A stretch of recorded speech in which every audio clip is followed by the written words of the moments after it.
Princess, and I am a program coordinator with Healthy Mothers, Healthy Babies. We received a referral for you from one of our partner agencies to receive a safe sleep education class. If you're watching this video, it probably means you've already taken our pre-test, and we do want to remind you that it is okay if you did not know all of the answers. I will be going over the topics in the presentation, and at the end of the presentation, you take the exact same test again.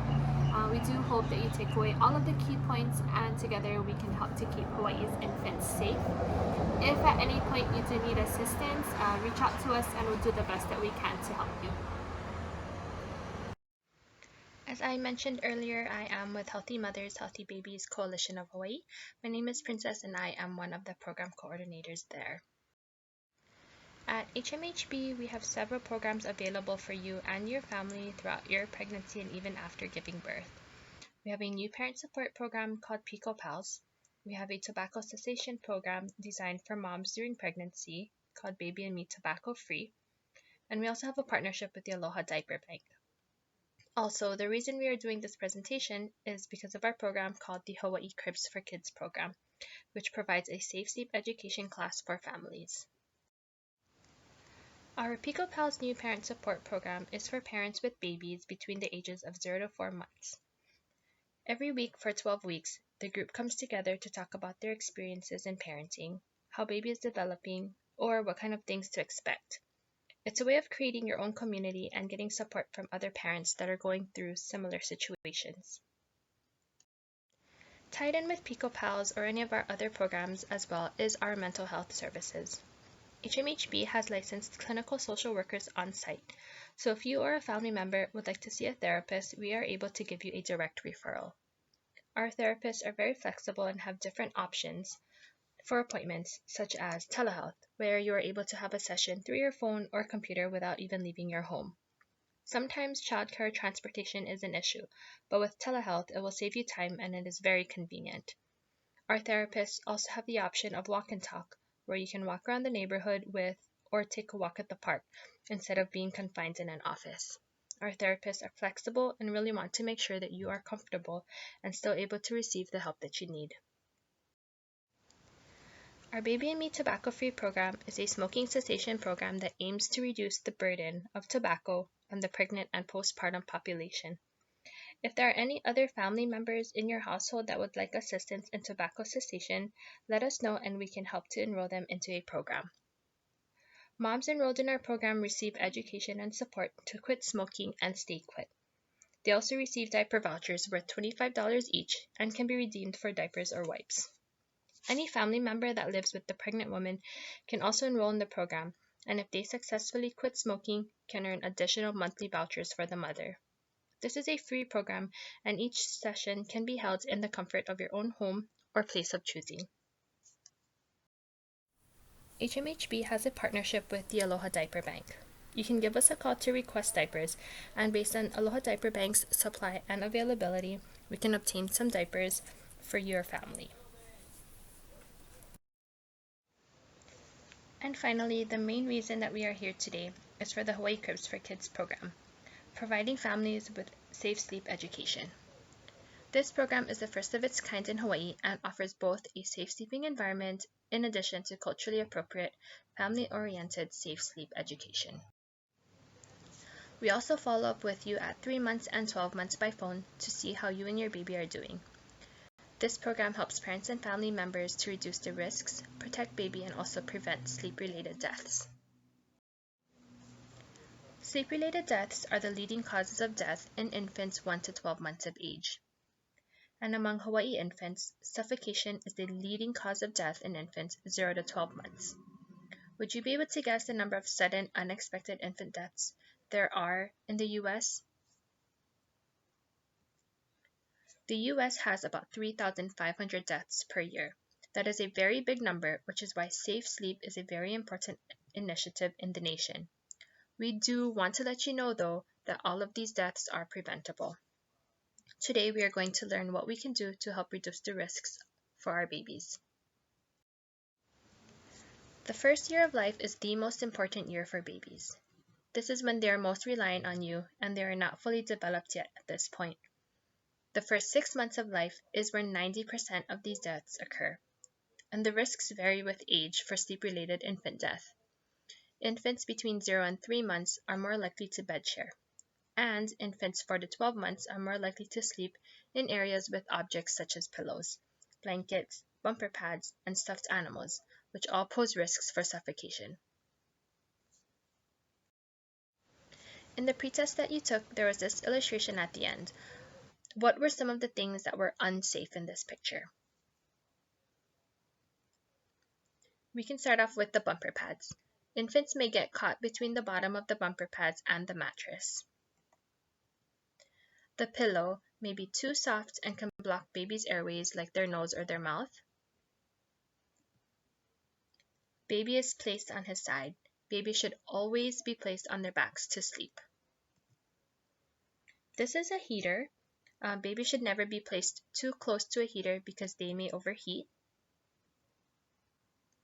The beanie, similar to a heater, could cause a baby to overheat, and if a beanie is too loose, it may fall and block their noses and mouth. Blankets. Babies can slide down and get tangled up in the blankets. Baby does not have a pacifier. Research has shown that giving baby a pacifier does help to reduce risks. And lastly, baby should never be alone in a room, especially in the first 12 months. So what things can we do to protect our baby? First of all, babies should always be placed in their own crib and on their backs to sleep, even during nap time. The mattress or surface should always be firm, and there should only be one baby per crib. There are families that have multiple births, like twins or triplets, or sometimes even babies close in age. Even in these cases, each baby should have their own space. There should be no pillows, blankets, toys, or bumper pads in the crib. Bumper pads were created to prevent bumps and bruises, but one study found that about 27 cases of infant death that involved bumper pads, or similarly padded bassinets. Most of the deaths occurred when the infant became wedged between the bumper and another object, or when the infant's face was up against the bumper, so it is recommended to avoid the use of bumper pads. And lastly, baby should always be in the same room as the parents, especially for the first year. This slide shows an illustration of what happens to babies spit up when lying on their backs versus when lying on their tummies. If a baby is lying on their back and has a spit up, due to gravity, the fluid will just go back down into their stomach. But if a baby is on their tummies and has spit up, due to gravity, the fluid falls back into their breathing tube and causing interference with their breathing and causing them to choke. Also, if a baby is lying on their backs, they are less likely to get ear infections, stuffy noses, and fevers.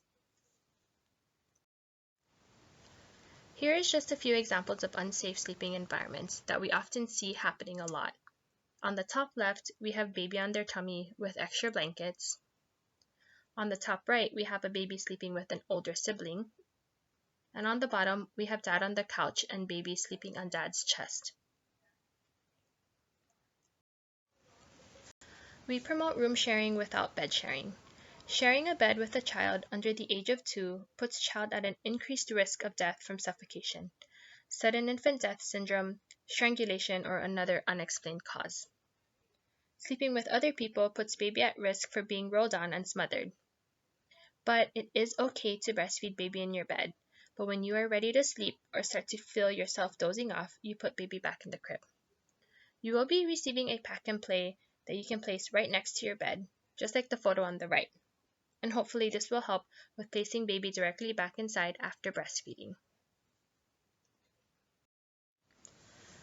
We do recommend swaddling for baby as it does help to keep them warm and comfortable.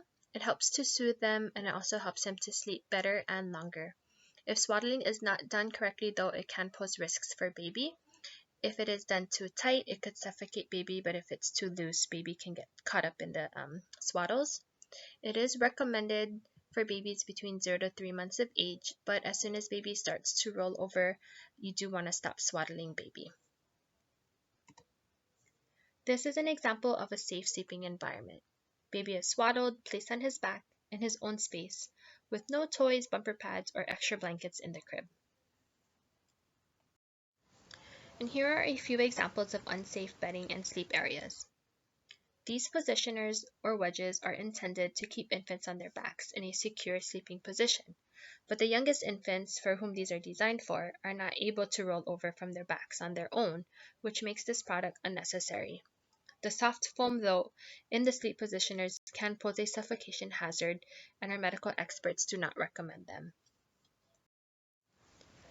Toddler rails. These rails are made for older kids to prevent them from falling off the bed, and this should never be used for infants. Similar to the bumper pads, infants can get caught between the bottom of the rail and the mattress, posing a suffocation hazard for baby as well.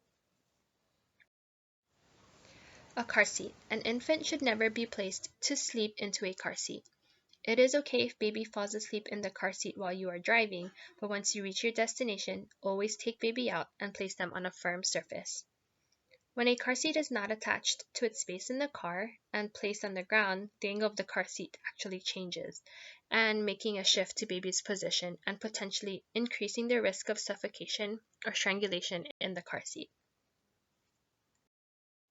Similar to a car seat, an infant should never be placed into a swing for nap time or bedtime. If baby is falling asleep, take baby out and again place them onto a firm mattress. And as we mentioned earlier, the couch is not a safe sleeping environment for an infant. Dad could be heavily asleep and baby could slide off dad's chest and get caught in the cushions, increasing their risk for suffocation. Baby could also roll off of dad's chest, falling from a height and getting injured. The pack and play that you will be receiving has wheels and is portable. So if you guys are switching between the living room and the bedroom, you can bring the pack and play out with you and ensuring that baby has their own space at all times. We want you to share all of this information with other caregivers, other relatives, and even older siblings to make sure that everybody who cares for your baby follows all of the safe sleeping recommendations. We do encourage you to keep all of your prenatal care appointments, as early and regular care can help to prevent problems that can put babies at risk for sudden unexpected death. During pregnancy, we recommend no smoking, no alcohol, and no drugs. Babies who breathe smoke or who sleep with those who smoke or drink have a higher risk of sleep-related death. If you have relatives in the household that smoke, we recommend that you ask them to smoke outside. Have you ever heard of third-hand smoke? Third-hand smoke has to do with the chemicals that get onto surfaces or clothing after smoking a cigarette.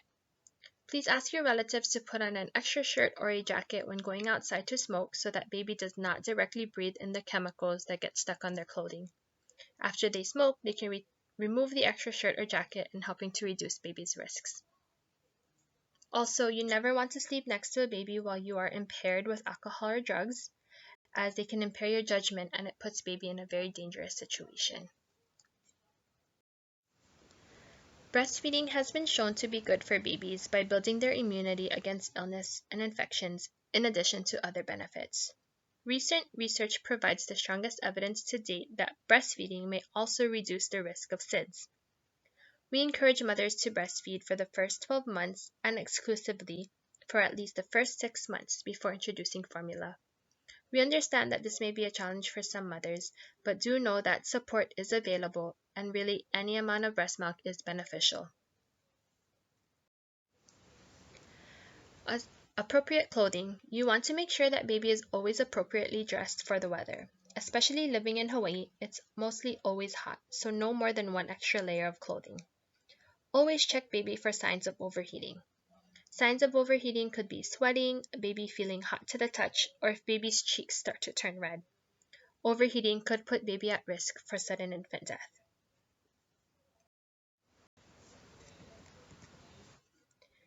It is important to keep up with your infant's vaccines and immunizations. Shots help to protect baby from SIDS and other dangerous diseases. Also, women that are vaccinated during their pregnancy transfer protection to their unborn infant. Recent research shows that pacifiers can greatly reduce a baby's risk for SIDS. Experts recommend offering your baby a pacifier every time baby is placed to sleep. You do want to wait until breastfeeding is established, so about 3 to 4 weeks after birth. Researchers have found that when the baby has a pacifier in their mouth, they are more likely to stay on their backs longer, because if they were to move, the pacifier could fall out of their mouth. Also, the sucking reflex helps to keep their tongue positioned forward and keeping their airways open. A pacifier could help with a restless infant, where an infant without a pacifier could move more aggressively around the crib. But also keep in mind that if your baby refuses the pacifier, you don't want to force it onto them. You want to make sure that baby gets some tummy time as well. It should only be when baby is awake and alert and supervised. You can place baby on his tummy on a solid surface such as the floor. Place a toy in front of baby so that they can engage in play. Regular tummy time helps to strengthen the muscles in their neck, and it also helps to prevent your baby from developing a flat spot on the back of their head.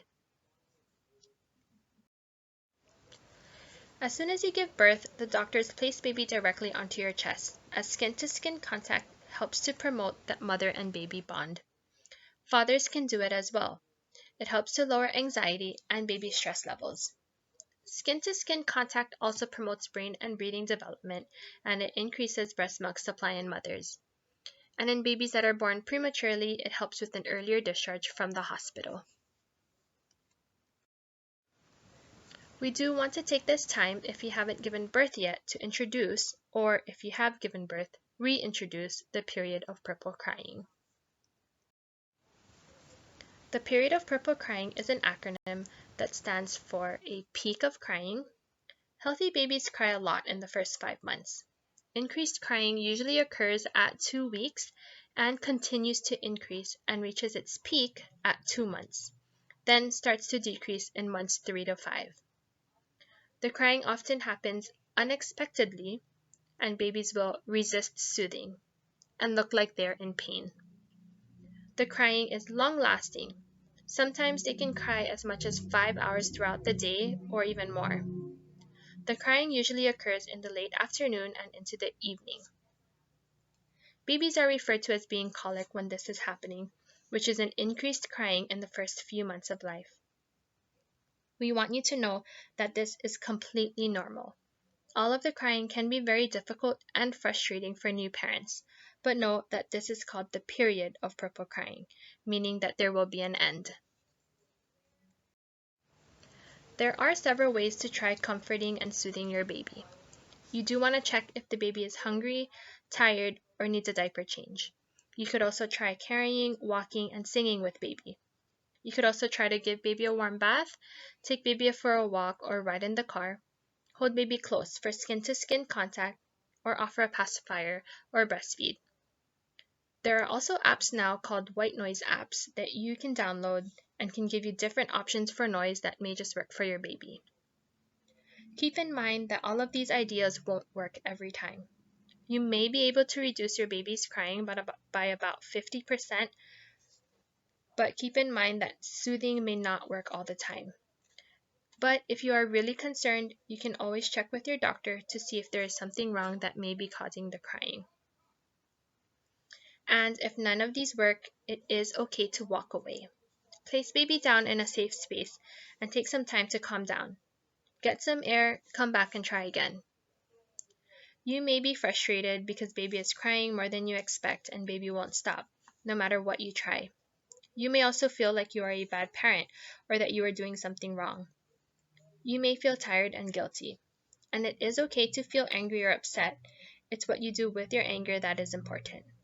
Sometimes a parent gets so angry or frustrated because of the crying that they lose control, and without even thinking, shake their baby. No matter how frustrated or upset you get, you never want to shake or hurt your baby. We want to prevent shaken baby syndrome. Crying is the #1 reason that parents or caregivers shake and hurt their baby. Shaking a baby is very dangerous because baby's head is larger compared to the rest of their body. Babies have weak neck muscles and adults are much more powerful.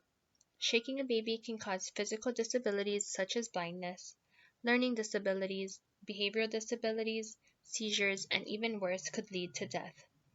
Please be sure to tell others that are caring for your baby. Tell them that the increased crying is normal, talk about the dangers of shaking a baby, and tell them that it is okay to put baby down in a safe place if you are frustrated and need a break. Be very careful about who you have caring for your baby, especially in the first 5 months of life. We will go over a few pictures and you tell me if they are safe or unsafe. Safe, safe, unsafe, unsafe, safe, unsafe, unsafe, unsafe, safe, unsafe, unsafe, and unsafe. We will do a quick activity and I will demonstrate how to set up and break down the pack and play that you will be receiving. So this is our pretend baby in an unsafe sleeping environment. What can we do to make this a safe environment for baby?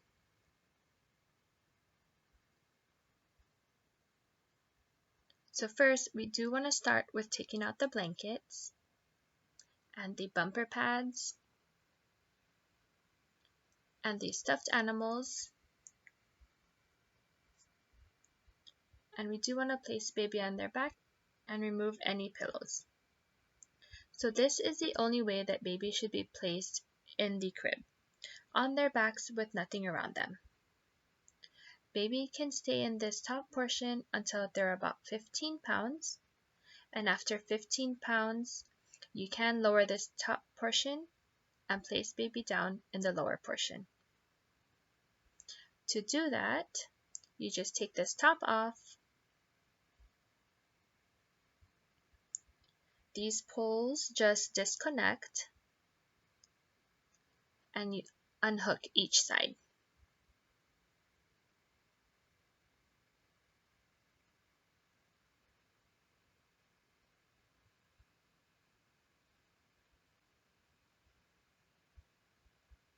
So again, when baby reaches about 15 pounds or starts to get up on their own, you can lower the top portion and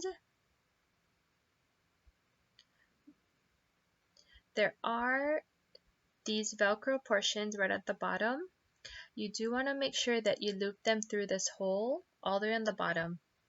There have been incidences where toddlers have found themselves stuck and underneath this portion if this is not secured properly.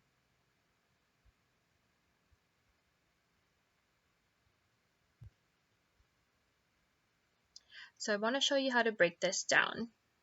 So first you take everything out and you do want to pull on this red tag first. After pulling on the red tag, there are buttons on each side. As soon as you press it, it should collapse each side.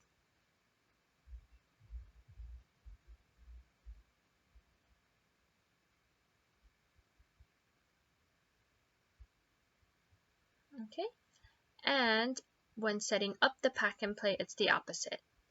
So you do want to lock all the sides first and push down on this red tag last.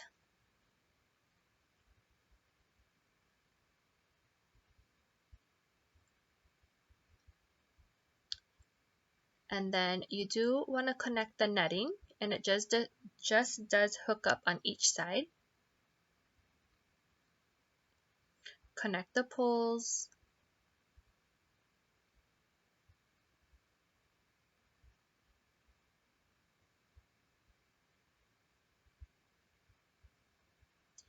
And then placing this top portion directly on top. And placing baby on their backs.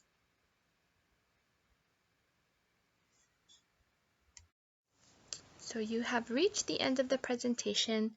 Thank you for making it all the way through. If you have any questions, please give us a call at 737-5805 or send us an email at any of the email addresses listed.